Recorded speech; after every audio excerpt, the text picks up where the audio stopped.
I couldn't help but smile when a bird outside our kitchen trilled, "Woo!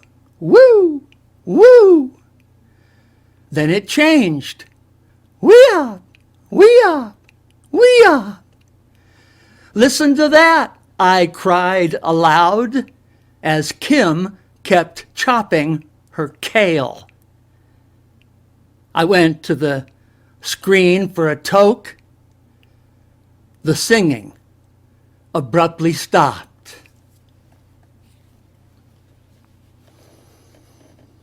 So did I. I put away my pipe and started a gluten-free diet. I canceled our subscription to the New York Times and filed for divorce.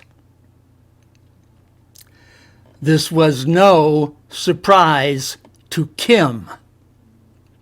"You were always an asshole," she said. "Same as that fucking bird."